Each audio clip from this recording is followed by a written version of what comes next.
All right, great. So today we're going to talk about big thinking and how to realize it.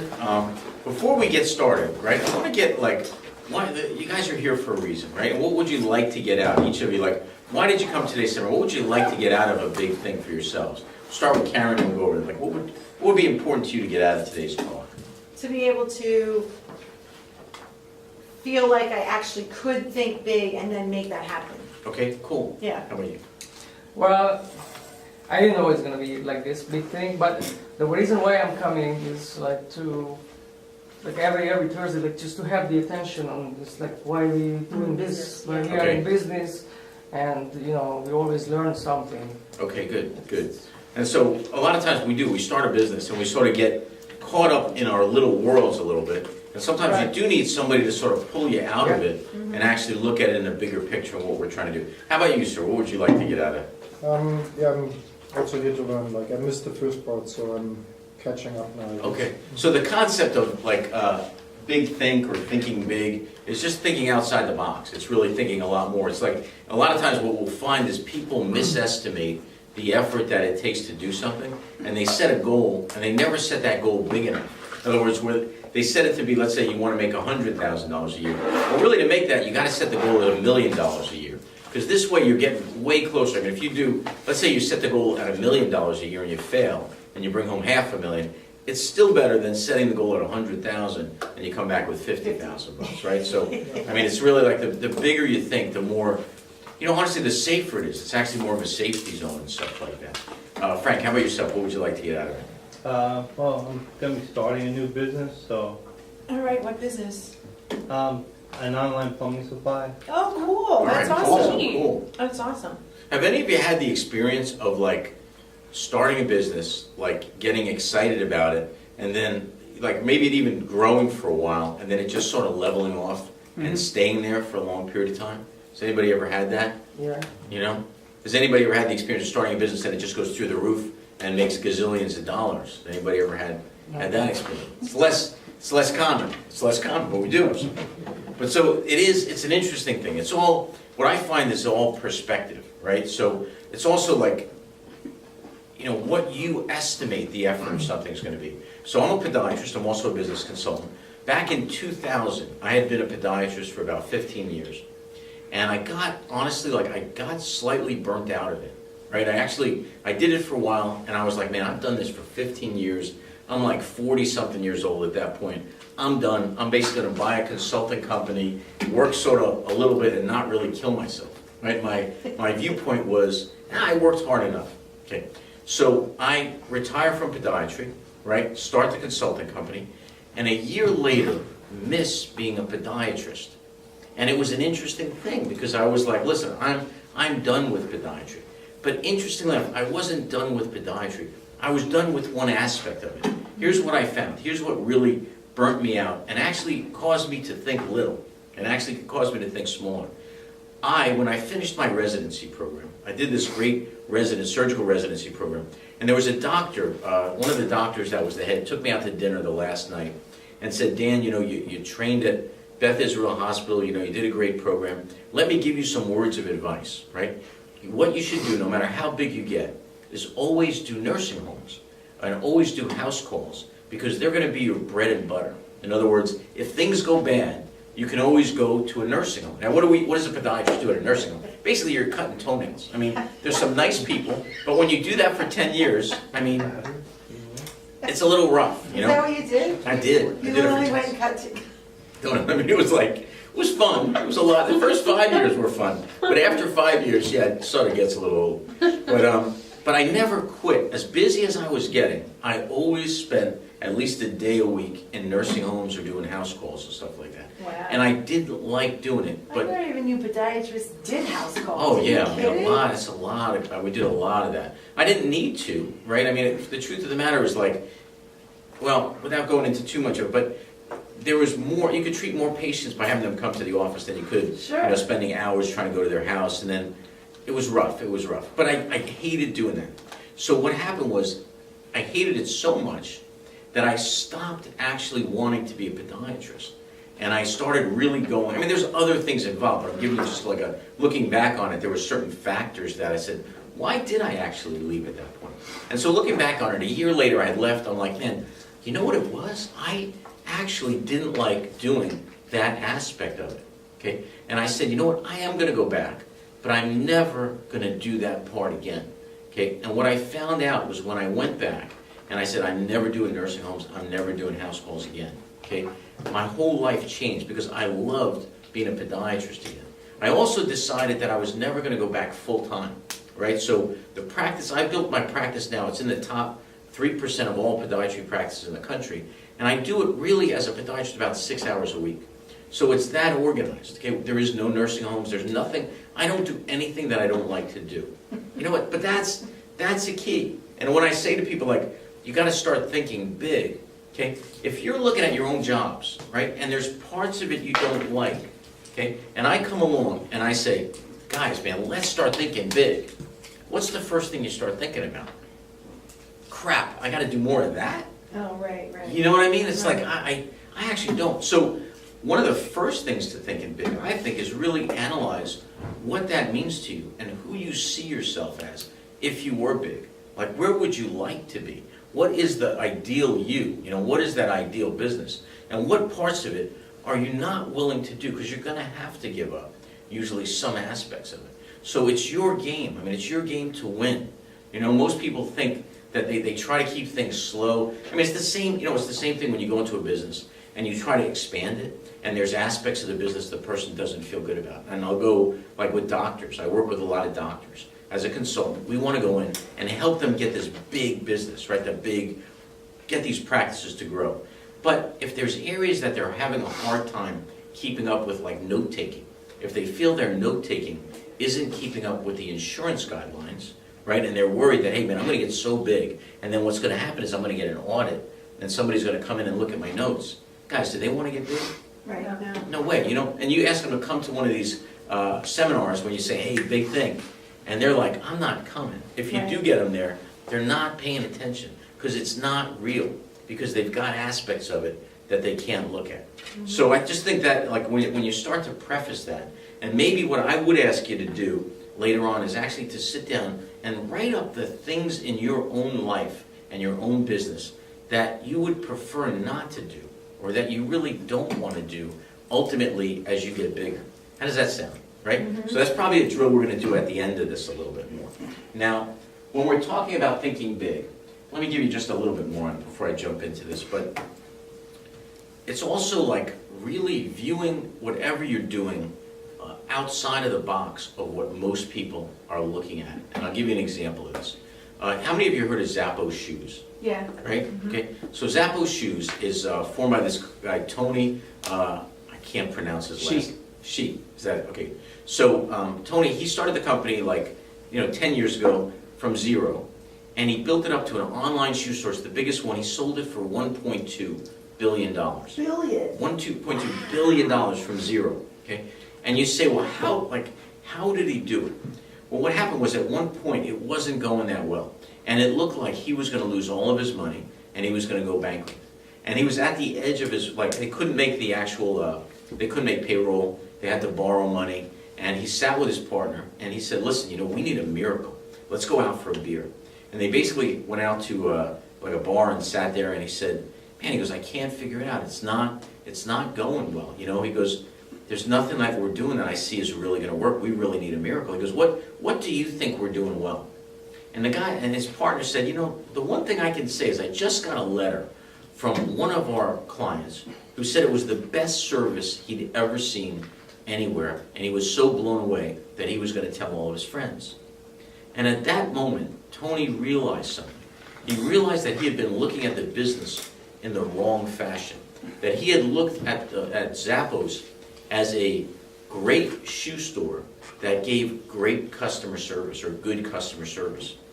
What he realized was, no, actually, they needed to be a great customer service company that did great shoes.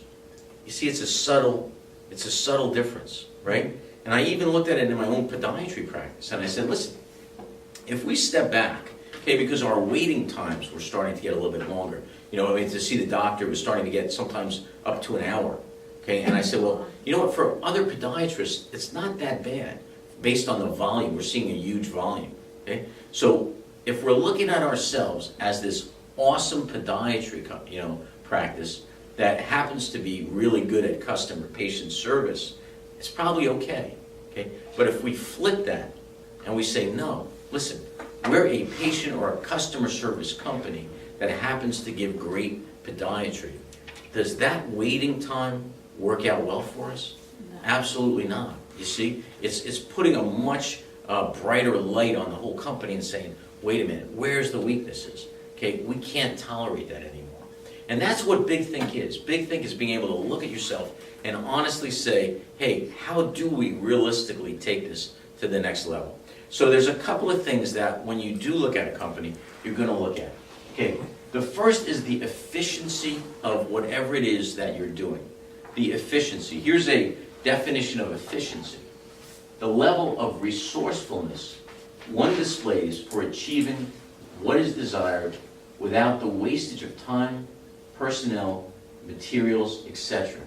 So, let me just say it again, right? So it's the level of resourcefulness. What's resourcefulness? It's like really looking around, what resources do we have? How do we actually accomplish as much as we can with as little waste as we can, okay? Without, how do we not waste time? How do we not waste personnel? How do we do this? How do we estimate, right, the amount of effort that it's actually going to take to achieve our goals, okay? Usually, this area of efficiency and estimating what it's really going to take to get there is off with people, right? They think, we got to be a little bit efficient, but it's okay if people wait or if all those things, okay, but they're not really looking at it. They're not saying, listen, in order for you to get to a company that's going to bring home this amount of business or bring this much income in, okay, you're going to have to work those extra hours at the beginning. You're going to have to put in, it's going to have to be whatever it takes. And that whatever it takes usually includes some level of, man, how am I going to get my personnel to buy into this? How am I going to get my time set up so that I can actually accomplish this? Okay, I'll give you just an example for myself. I always wanted to really work out. Like I really wanted to get in good shape and everything like that. Well, my only solution in my day is to get up at 5 o'clock in the morning. Okay, so that's what I do now. I go to bed a little bit earlier, and I actually use my resources and said, look, I've got a limited amount of time. How do I make it more efficient? And then how do I estimate the amount of work that's going to be done? Does that make sense? You guys follow me on that? So that's really one of the things with Big Think. I think it's its application too, though, because there's some companies, I can't think of it off the top of my head, but I know I've had this experience where they have a certain number of ways they can handle something, and if it's not in one of those exact written ways to handle it, they have no idea what to do.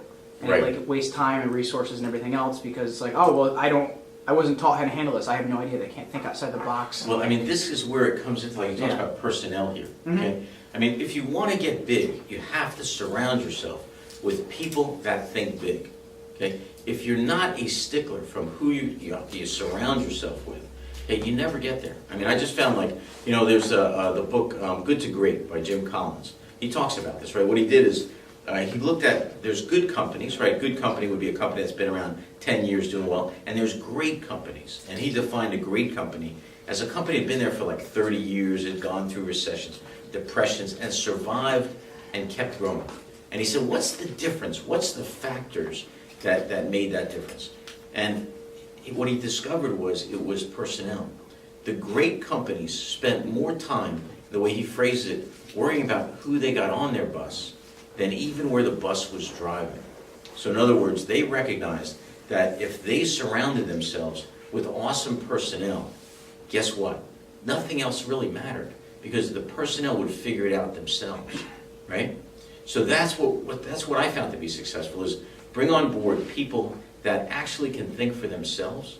You look at estimates of effort, okay? If I've got to do everything, have you ever had staff that you've got to breathe life into? Right? You got to run over here and go, hey, Sally, could you just get this done? Hey, Judy, can you just handle it? Okay, if you've got to keep doing that, okay, it sucks the life out of you. It just sucks, right? You're by the time you're done at the end of the day, you're exhausted.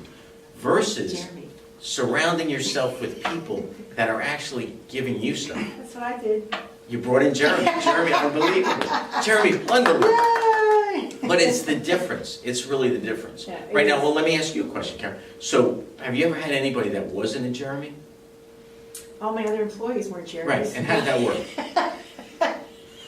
But how did that work for you? No, Jeremy is one of the top 2 employees I've ever had. Wow. I've had a bunch of employees, and the only reason that I can't compare the two is the other one was a graphic designer, so it's just, I can't compare them. Right. Because they just had such different hats. So I had one designer that was phenomenal, it was with me for 7 years, and then I have Jeremy who's phenomenal, and is gonna be with me for 17 years now. Well, let's just look at it. But not Jeremy. 18. For 70 years. Jeremy, what is your viewpoint as an employee going into a company, right? So you're awesome, right? Like Right. you're standout. Okay, Okay. why is that? What is your beingness? Why is that? I don't know. I think it comes down to aptitude and the ability to like figure things out. I think problem solving is my best attribute. And then the thing that's cool too is like Karen's really good at like, if I get stuck in a certain situation, I can run by her my thinking and she'll help me like figure it out better. Like, and I think that's one of the things is being able to have that constructive relationship because that's not always the case in a lot of companies, right? Right. Right. And what underlying that, though, even underlying that, right, that ability to solve, there's Right. also got to be a desire to want to actually play the game. Yeah. That's right, Right? that's right, and that's Yeah. what we mocked up. Yeah. Yeah, that's You know what I right. mean? Like you can get an employee that's a good problem Yeah. solver, but wants to play a different game. Yeah, Right. Right? that's They want to right. go out and get drunk at That's night. That's their 100%. game. You know what I Right. mean? Yeah. So you want to get people that line up with you, that That's right. that your purposes align, Right. and then you're playing the game together. Okay, That's and you're right. much stronger at doing that, and that's really efficiency as well. It's not wasting a lot of your energy. You know what I mean? It could be that you have somebody on board that's really great at problem solving, but you know the problems that they're solving is like, how do I get home from being drunk at night? You know, like, do I need a cab? It's not the right Do problem. I get Uber? Exactly, like, so we want them solving the same problems. So, does that make sense? Yeah. Okay, good. So there is a word that all of Big Think comes down to. If we were to actually define Big Think, it is intention. It's like Jeremy was saying, what was his intention? It was to play the game, right? And then it opens up this whole world. It's But true. let's define intention just a little bit more.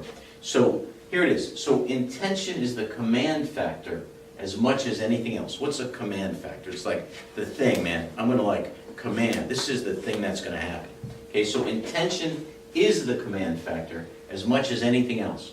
If you intend something to happen, it happens if you intend it to happen, right? There's not even a question in there. If you intend it to happen, it happens. He goes on to say, verbalization is not the intention. The intention is the carrier wave, which takes the verbalization along with it. So verbalization is not the intention. Let's just review that.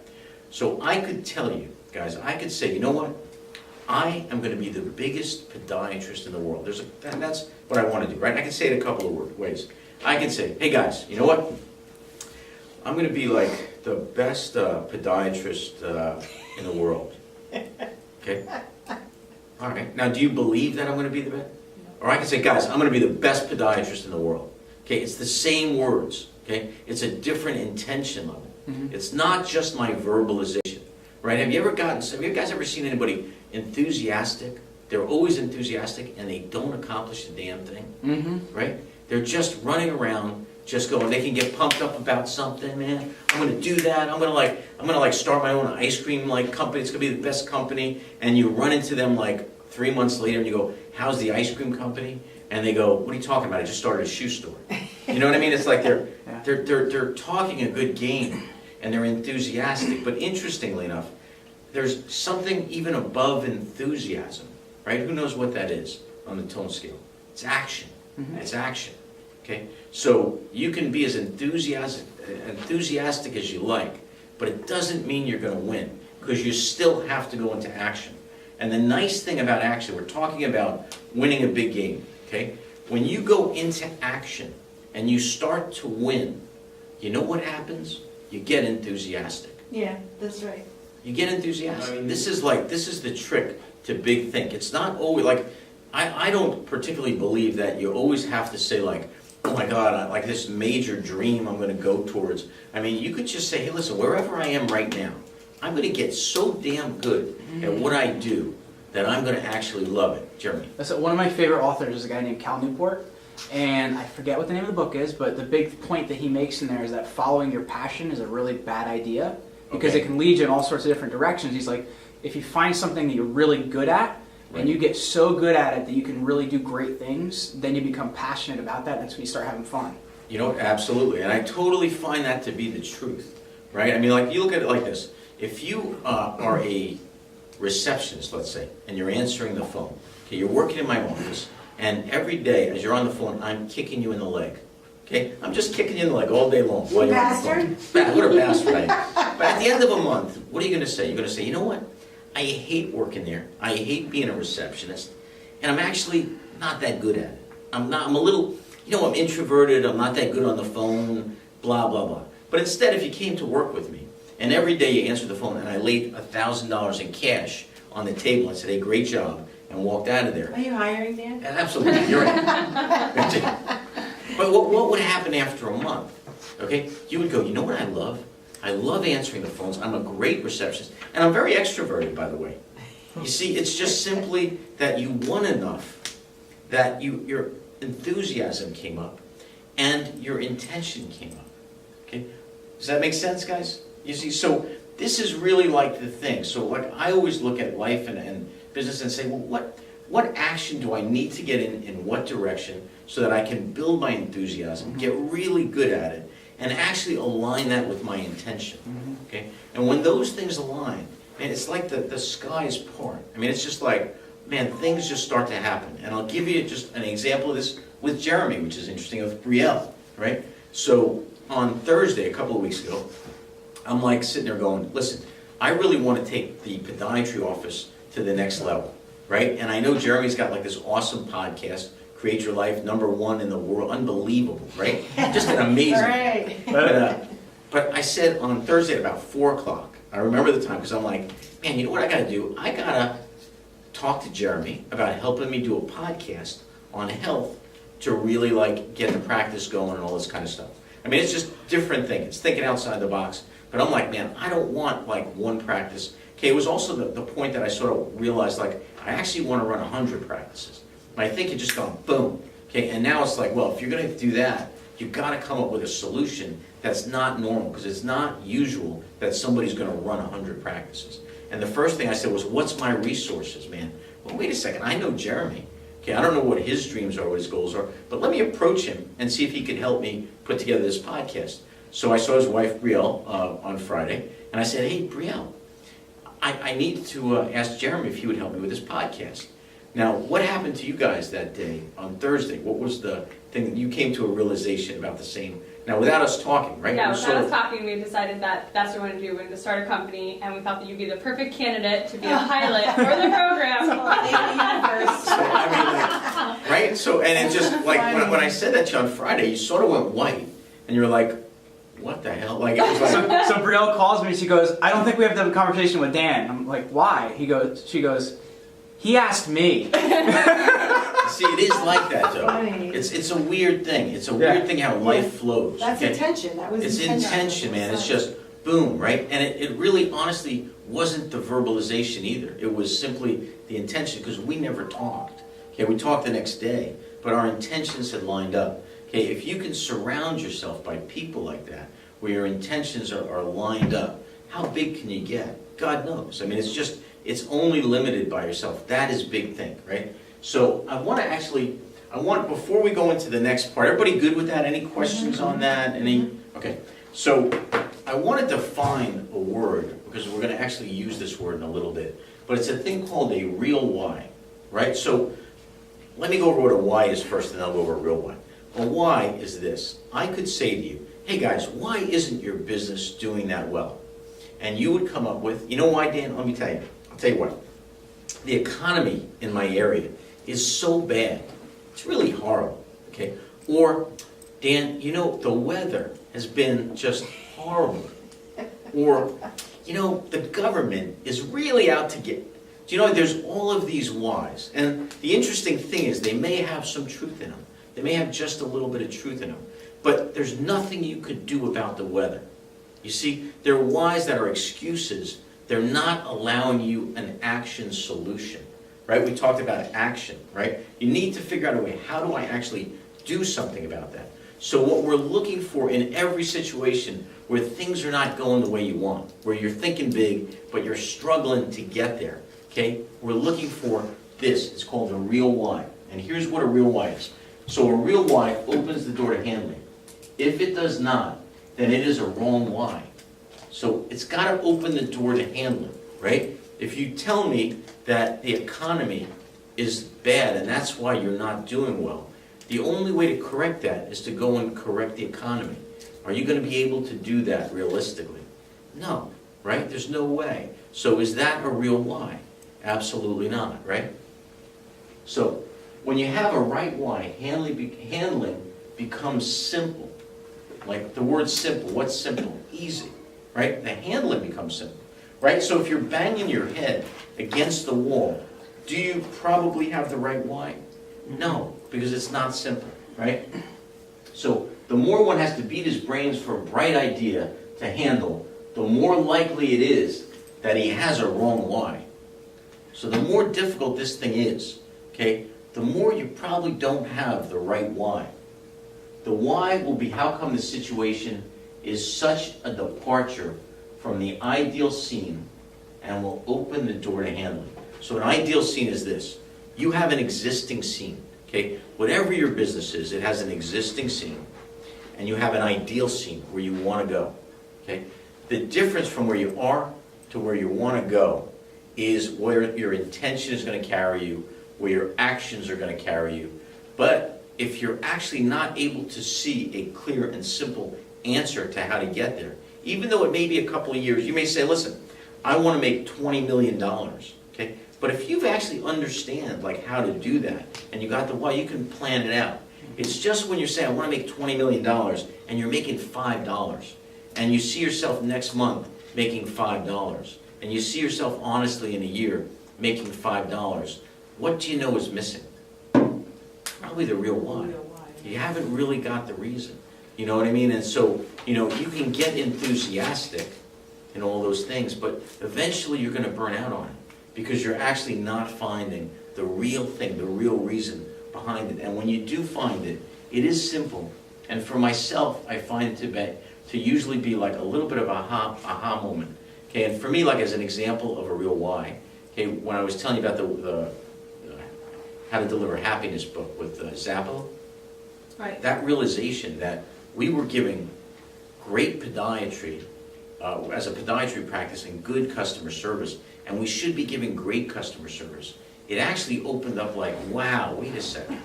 That's why the people, it's not okay that people wait quite that long.